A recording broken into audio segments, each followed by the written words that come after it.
our next comic. She is a daughter of Oakland, California. Guys, give it up for Alex Henrikson.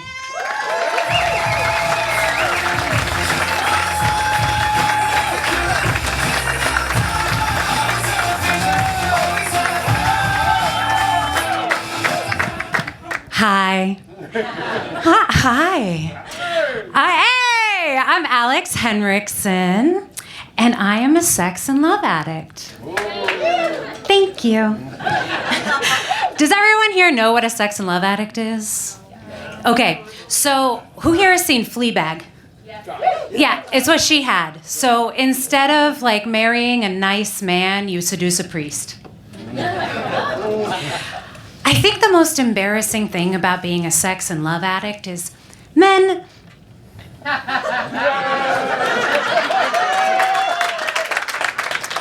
I am attracted to men. And the thing is, I wouldn't even hire a man to work for me. Men come up with the stupidest inventions, like cars, okay? Cars are supposed to get you from place to place, but cars only get you from place to traffic. And the thing is, there are other good inventions like buses. A bus is a great invention, but men don't use it right. Rosa Parks used it right. She went from place to freedom. So, men, let's get on it. And now men are inventing AI. I just read this article all about how we don't really know how it works. Bold of you to say it works. But number two, I know how it works. It takes all the stuff that men have done and does it stupider. I think, loving men is my cross to bear. It's probably because I have abandonment issues. So I just realized this the other night. I was with a bunch of my girlfriends out at dinner, and we were talking about our big romantic fantasies. And my big romantic fantasy is he stays. I got a dog, so I wouldn't be so lonely, but I think my dog prefers the men I date over me.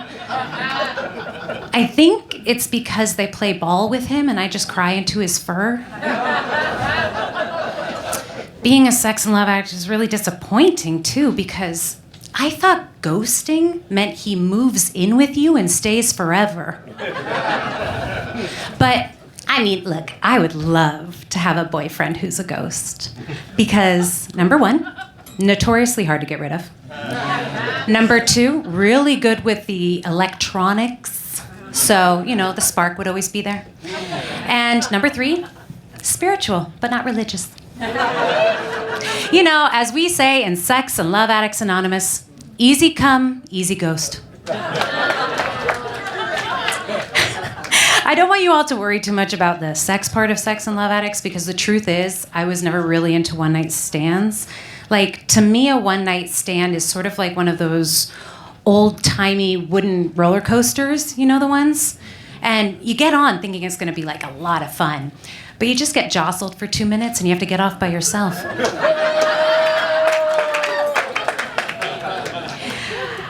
I want to tell you a fact. I think I have time. Okay, so Gabriella, you'll love this. 1 to 8% of women come internally from the G-spot.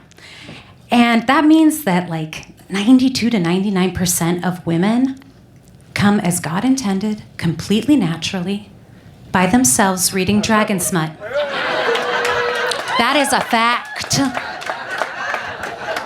I'm a scientist. The good news is that I am now married to a wonderful man. Hey, he's so cute. And so I can finally look at all the red flags that I missed. Fucked. I fought another woman over a man named Quincy, a grown man named Quincy. You've heard of a dad bod? He had a frog bod. So it's kind of just like a mass with these weird little limbs. And I wanted that. I fought for that. I think a lot of women want a nice guy named David. The David I dated changed his name to Dietrich after he was divorced and he wasn't German. I fought for that. I wanted that. There was also Paolo Parmigiani in Cinque Terre, Italy. He sailed boats around the Mediterranean. I mean, that's his real name. This man existed. And he asked me to marry him under a full moon, and I said yes. But Francesca said no. Francesca was his girlfriend. And I wanted that. I fought for that. But the good news is, I'm now with Adam. He may seem a little boring because he's a production coordinator, not because he's actually boring. But ladies, he excels at spreading sheets. Thank you very much. I've been Alex Henrikson.